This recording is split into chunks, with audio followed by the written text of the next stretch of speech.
जब रजिया के 2-3 बच्चे होकर मर गए और उम्र ढल चली तो रामू का प्रेम उससे कुछ कम होने लगा और दूसरे ब्याह की धुन सवार हुई। आए दिन रजिया से बकझक होने लगी। रामू एक न एक बहाना खोजकर रजिया पर बिगड़ता और उसे मारता और अंत को वह नई स्त्री ले ही आया। इसका नाम था दासी। चंपई रंग था, बड़ी बड़ी आंखें, जवानी की उम्र। पीली कुशांगी रजिया भला इस नवयौवना के सामने क्या जचती। फिर भी वह जाते हुए स्वामित्व को जितने दिन हो सके अपने अधिकार में रखना चाहती थी। तिगरते हुए छप्पर को धूनियों से संभालने की चेष्टा कर रही थी। इस घर को उसने मर मर कर बनाया है, उसे सहज ही में नहीं छोड़ सकती। वह इतनी बेसमझ नहीं है कि घर छोड़कर चली जाए और दासी इसमें राज करे। एक दिन रजिया ने रामू से कहा, मेरे पास साड़ी नहीं है, लाकर दो। रामू उसके एक दिन पहले दासी के लिए अच्छी सी चुंदरी लाया था। रजिया की मांग सुनकर बोला, मेरे पास अभी रुपया नहीं है। रजिया को साड़ी की उतनी चाह न थी जितनी रामू और दसिया के आनंद में विघ्न डालने की। बोली, रुपए नहीं थे तो कल अपनी चहेती के लिए चुंदरी क्यों लाए? चुंदरी के बदले उसी दाम में 2 साड़ियाँ लाते तो एक मेरे काम ना आ जाती। रामू ने स्वेच्छा भाव से कहा, मेरी इच्छा, जो चाहूँगा करूँगा। तू बोलने वाली कौन है? अभी उसके खाने खेलने के दिन हैं। तू चाहती है उसे अभी से नॉन तेल की चिंता में डाल दूँ? यह मुझसे ना होगा। तुझे ओढ़ने पहनने की साध है तो काम कर। भगवान ने क्या हाथ पैर नहीं दिए? पहले तो घड़ी रात उठकर काम धंधे में लग जाती थी, अब उसकी डाह में पहर दिन तक पड़ी रहती है। तो रुपया क्या आकाश से गिरेंगे? मैं तेरे लिए अपनी जान थोड़े ही दे दूंगा। रजिया ने कहा, तो क्या मैं उसकी लौंडी हूँ कि वह रानी की तरह पड़ी रहे और मैं घर का सारा काम करती रहूँ? इतने दिनों छाती फाड़कर काम किया, उसका यह फल मिला, तो अब मेरी बला काम करने जाती है। मैं जैसा रखूँगा वैसे ही तुझे रहना पड़ेगा। मेरी इच्छा होगी रहूँगी, नहीं तो अलग हो जाऊँगी। जो तेरी इच्छा हो कर, मेरा गला छोड़। अच्छी बात है, आज से तेरा गला छोड़ती हूँ, समझ लूँगी विधवा हो गई। रामू दिल में इतना तो समझता था कि यह गृहस्थी रजिया की जोड़ी हुई है। चाहे उसके रूप में उसके लोचन विलास के लिए आकर्षण ना हो, संभव था कुछ देर के बाद वह जाकर रजिया को मना लेता। पर दासी भी कूटनीति में कुशल थी। उसने गरम लोहे पर चोटें जमाना शुरू की। बोली, आज देवी जी किस बात पर बिगड़ रही थी? रामू ने उदास मन से कहा, तेरी चुंदरी के पीछे रजिया महाभारत मचाए हुए है। अब कहती है अलग रहूंगी। मैंने कह दिया, तेरी जैसी इच्छा वो कर। दसिया ने आंखें मटकाकर कहा, यह सब नखरे हैं कि आकर हाथ पांव जोड़े, मनावन करे और कुछ नहीं। तुम चुपचाप बैठे रहो, 2-4 दिन में अपने आप ही गर्मी उतर जाएगी। तुम कुछ बोलना नहीं, उसका मिजाज और आसमान पर चढ़ जाएगा। रामू ने गंभीर भाव से कहा, दासी, तुम जानती हो वह कितनी घमंडिन है। वह मुंह से जो बात कहती है उसे कर कर छोड़ती है। रजिया को भी रामू से ऐसी कृतज्ञता की आशा ना थी। वह जब पहले की सी सुंदर नहीं, इसलिए रामू को अब उससे प्रेम नहीं है। पुरुष चरित्र में यह कोई असाधारण बात ना थी, लेकिन रामू उससे अलग रहेगा, इसका उसे विश्वास ना आता था। यह घर उसी ने पैसा पैसा जोड़कर बनवाया, गृहस्थी भी उसी की जोड़ी हुई है, अनाज का लेन देन उसी ने शुरू किया। इस घर में आकर उसने कौन कौन से कष्ट नहीं झेले, इसलिए तो कि पौरुख थक जाने पर एक टुकड़ा चैन से खाएगी और पड़ी रहेगी। पर आज वह इतनी निर्दयता से दूध की मक्खी की तरह निकालकर फेंक दी गई। रामू ने इतना भी नहीं कहा, तू अलग नहीं रहने पाएगी, मैं या खुद मर जाऊंगा या तुझे मार डालूंगा, पर तुझे अलग ना होने दूंगा। तुझसे मेरा ब्याह हुआ है, हंसी ठट्टा नहीं। तो जब रामू को उसकी परवाह नहीं है तो वह रामू को क्यों परवाह करे? क्या सभी स्त्रियों के पुरुष बैठे होते हैं? सभी के माँ बाप बेटे पोते होते हैं। आज उसके लड़के जीते होते तो मजाल थी कि यह नई स्त्री लाते और मेरी यह दुर्गति करते। इस निर्दयी को मेरे ऊपर इतनी भी दया न आई। नारी हृदय की सारी परवशता इस अत्याचार से विद्रोह करने लगी। वही आग जो मोटी लकड़ी को स्पर्श भी नहीं कर सकती, फूस को जलाकर भस्म कर देती है। दूसरे दिन रजिया एक दूसरे गांव में चली गई। उसने अपने साथ कुछ न लिया। जो साड़ी उसकी देह पर थी वही उसकी सारी संपत्ति थी। विधाता ने उसके बालकों को पहले ही छीन लिया था, आज घर भी छीन लिया। रामू उस समय दासी के साथ बैठा हुआ आमोद विमोद कर रहा था। रजिया को जाते देखकर शायद वह समझ न सका कि वह चली जा रही है। रजिया ने यही समझा। इस तरह तोरों की भांति वह जाना भी नहीं चाहती थी। वह दासी को, उसके पति को और सारे गांव को दिखाना चाहती थी कि वह इस घर से धेले की भी चीज़ नहीं ले जा रही है। गांव वालों की दृष्टि में रामू का अपमान करना ही उसका लक्ष्य था। उसके चुपचाप चले जाने से तो कुछ भी ना होगा। रामू उल्टा सबसे कहेगा, रजिया घर की सारी संपत्ति उठा ले गई। उसने रामू को पुकार कर कहा, संभालो अपना घर, मैं जाती हूँ। तुम्हारे घर की कोई चीज़ अपने साथ नहीं ले जाती। रामू एक क्षण के लिए कर्तव्य भ्रष्ट हो गया। क्या कहे, उसकी समझ में नहीं आया। उसे आशा ना थी कि वह यूँ चली जाएगी। उसने सोचा था जब वह घर ढोकर ले जाने लगेगी तब वह गांव वालों को दिखाकर उनकी सहानुभूति प्राप्त करेगा। अब क्या करे। दसिया बोली, जाकर गांव में ढिंढोरा पीटाओ, यहाँ किसी का डर नहीं है। तू अपने घर से क्या ही ले आई थी जो कुछ लेकर जाएगी। रजिया ने उसके मुंह न लगकर रामू से कहा, सुनते हो अपनी चहेती की बातें, फिर भी मुंह ना खुलता। मैं तो जाती हूँ, लेकिन दस्सो रानी, तुम भी बहुत दिन राज न करोगी। ईश्वर के दरबार में अन्याय नहीं फलता। वह बड़े बड़े घमंडियों को घमंड चूर कर देते हैं।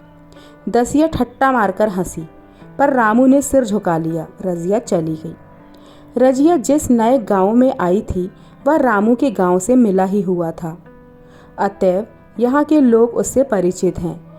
वह कैसी कुशल गृहिणी है, कैसी मेहनती है, कैसी बात की सच्ची है, यह यहाँ किसी से छिपा ना था। रजिया को मजूरी मिलने में कोई बाधा ना हुई। जो एक लेकर दो काम करे, उसे काम की क्या कमी। 3 साल एक रजिया ने कैसे काटे, कैसे एक नई गृहस्थी बनाई, कैसे खेती शुरू की, इसका बयान करने बैठे तो पोथी हो जाए। संचय के जितने मंत्र हैं, जितने साधन हैं, वे रजिया को खूब मालूम थे। फिर अब उसे लाग हो गई थी, और लाग में आदमी की शक्ति का व्यापार नहीं रहता। गांव वाले उसका परिश्रम देखकर दांतों तले उंगलियां दबा लेते।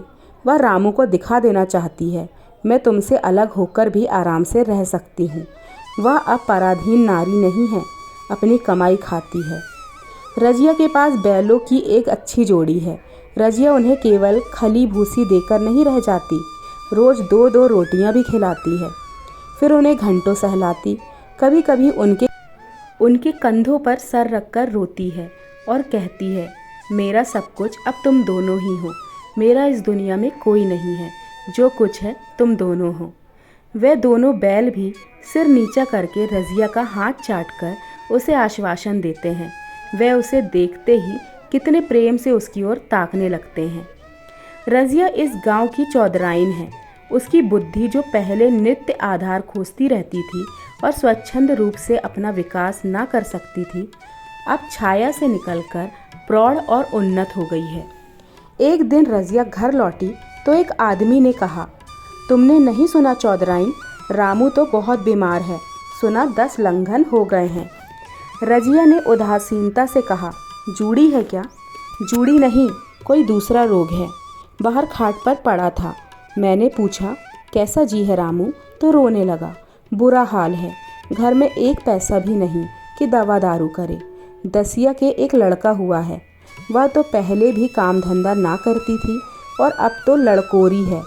कैसे काम करने जाए? सारी मार रामू के सिर जाती है। फिर गहने चाहिए, नई दुल्हन को कैसे रखें? रजिया ने घर में जाते हुए कहा, जो जैसा करेगा आप भोगेगा। लेकिन अंदर उसका जी न लगा। वह एक क्षण में फिर बाहर आई। शायद उस आदमी से कुछ पूछना चाहती थी और इस अंदाज से पूछना चाहती थी मानो उसे कुछ परवाह नहीं है। पर वह आदमी चला गया था। रजिया ने पूरब पश्चिम जाकर देखा, वह कहीं न मिला। तब रजिया द्वार के चौखट पर बैठ गई। इसे वे शब्द याद आए जो उसने 3 साल पहले रामू के घर से चलते समय कहे थे। उस वक्त जलन में उसने वह शाप दिया था। अब वह जलन ना थी। समय ने उसे बहुत कुछ शांत कर दिया था। रामू और दासी की हीन अवस्था अब ईर्ष्या के लोग नहीं, दया के योग्य थी। उसने सोचा, रामू को 10 लंघन हो गए हैं तो अवश्य ही उसकी दशा अच्छी ना होगी। कुछ ऐसा मोटा ताजा तो पहले भी ना था। 10 लंघन ने तो बिल्कुल ही घुला डाला होगा। फिर इधर खेती बाड़ी में भी टोटा ही रहा, खाने पीने को भी ठीक ठाक ना मिलता होगा। पड़ोसी की एक स्त्री ने आग लेने के बहाने आकर पूछा, सुना रामू बहुत बीमार है, जो जैसा करेगा वैसा पाएगा। तुम्हें इतनी बेदर्दी से निकाला कि कोई अपने बैरी को भी ना निकालेगा। रजिया ने टोका, नहीं दीदी, ऐसी बात ना थी। वे तो बेचारे कुछ बोले ही नहीं। मैं चली तो सिर झुका लिया। दसिया के कहने में आकर वह चाहे जो कुछ कर बैठे हों, यो मुझे कभी कुछ नहीं कहा। किसी की बुराई क्यों करूं? फिर कौन मर्द ऐसा है जो औरजों के बस नहीं हो जाता? दसिया के कारण उनकी यह दशा हुई। पड़ोसन ने आग न मांगा, मुंह फेर कर चली गई। रजिया ने कलसा और रस्सी उठाई और कुएं पर पानी खींचने गई। बैलों को सानी पानी देने की बेला आ गई थी, पर उसकी आंखें उस रास्ते की ओर लगी हुई थी जो मलसी रामू का गांव हो जाता था। कोई उसे बुलाने अवश्य आ रहा होगा। नहीं, बिना बुलाए वह कैसे जा सकती है? लोग कहेंगे आखिर दौड़ी आई ना। मगर रामू तो अचेत पड़ा होगा। 10 लंघन थोड़े नहीं होते। उसकी देह में था ही क्या? फिर उसे कौन बुलाएगा? दसिया को क्या गरज पड़ी है? कोई दूसरा घर कर लेगी, जवान है, 100 ग्राहक मिलावेंगे। अच्छा, वह आ ही तो रहा है। हाँ, आ रहा है। कुछ घबराया सा जान पड़ता है। कौन आदमी है? इसे तो कभी मलसी में नहीं देखा, मगर उस वक्त से मलसी कभी गई भी तो नहीं। 2-4 नए आदमी आकर बस गए होंगे। बटोही चुपचाप कुएं के पास से निकला। रजिया ने कलसा जगत पर रख दिया और उसके पास जाकर बोली, रामू महतो ने भेजा है तुम्हें? अच्छा, तो चलो घर, मैं तुम्हारे साथ चलती हूँ। नहीं, अभी मुझे कुछ देर है। बैलों को सानी पानी देना है, दिया बाती करनी है। तुम्हें रुपये दे दूँ?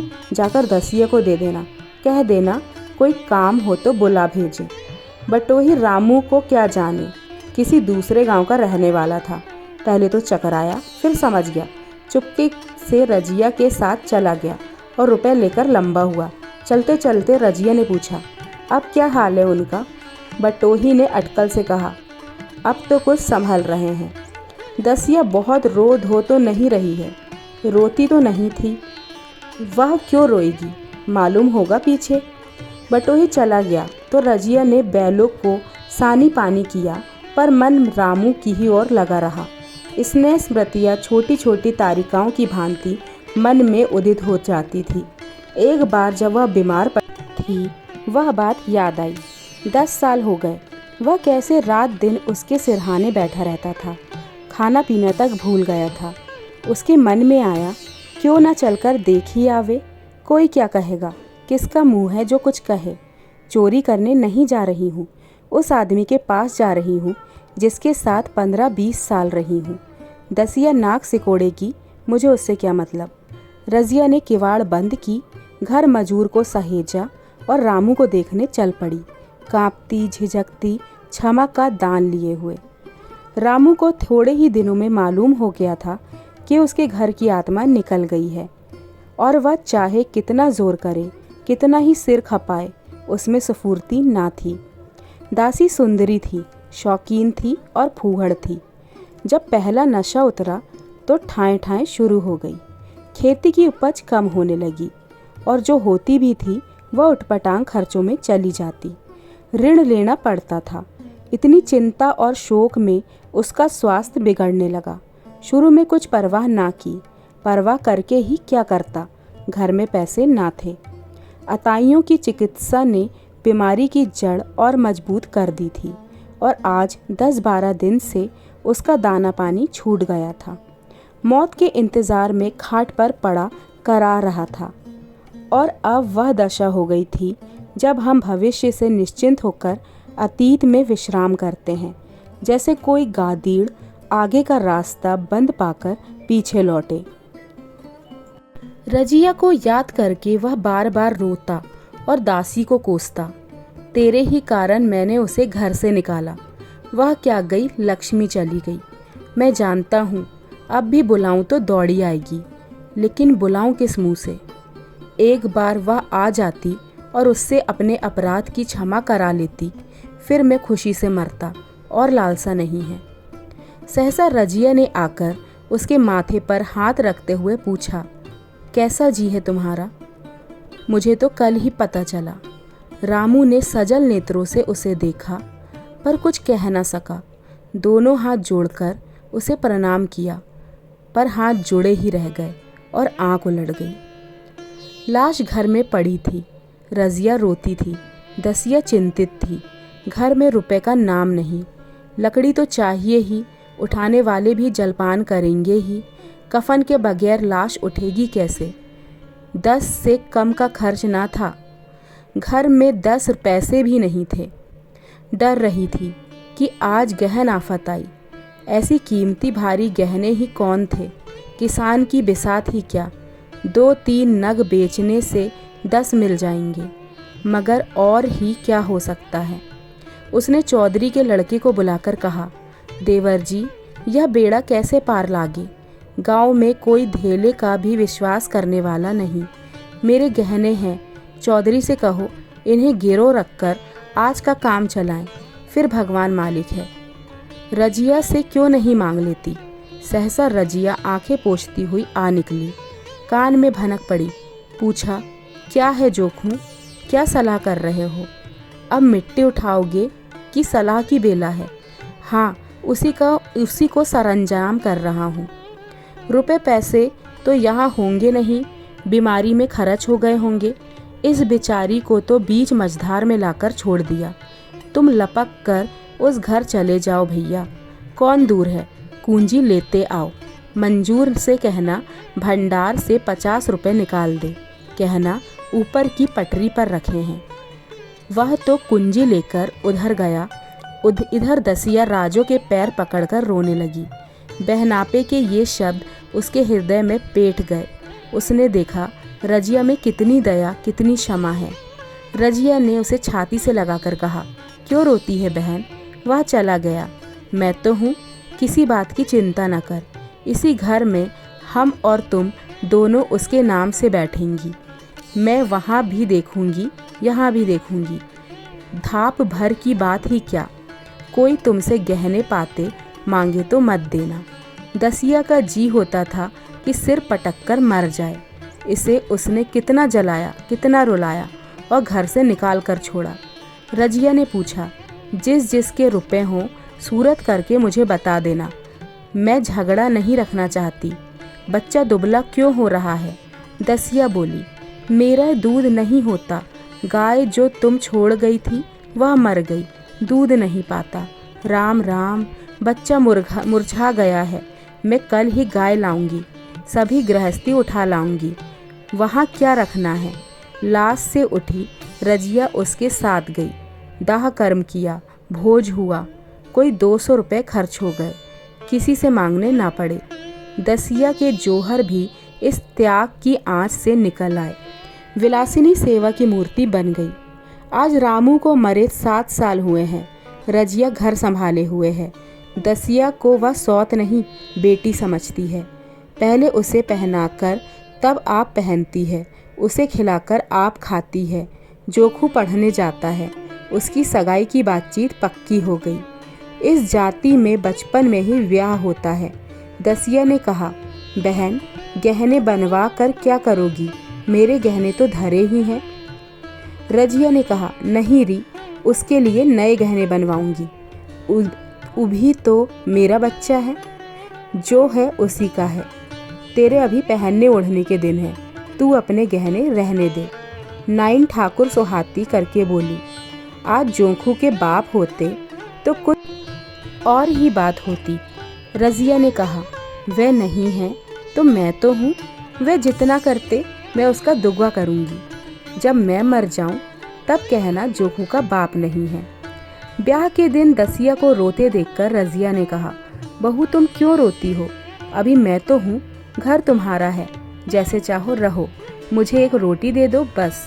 और मुझे क्या करना है? मेरा आदमी मर गया, तुम्हारा तो अभी जीता है। दसिया ने उसकी गोदी में सिर रख दिया और खूब रोई, जीजी तुम मेरी माता हो, तुम ना होती तो मैं किसके द्वार पर खड़ी होती? घर में तो चूहे लौटते हैं, उनके राज में मुझे दुख ही दुख उठाने पड़े। सुहाग का सुख तो मुझे तुम्हारे राज में मिला। मैं दुख से नहीं रोती, रोती हूँ भगवान की दया पर कि कहाँ से मैं और कहाँ यह खुशहाली।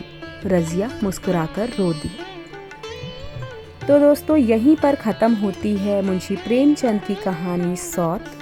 और दोस्तों मुझे कहानी पढ़कर इतना अच्छा लगा और मैं तो दिनों दिन मुंशी प्रेमचंद की फ़ैन बनती जा रही हूँ।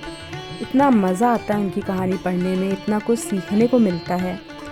और जिस सौतन को इतना बुरा समझा गया दासी ने, इतना नाटक करके चाल चल के रामू और दासी ने जिस रज़िया के साथ इतना बुरा व्यवहार किया, आखिरी में वही उनके काम आई। कितनी अच्छी कहानी थी ना।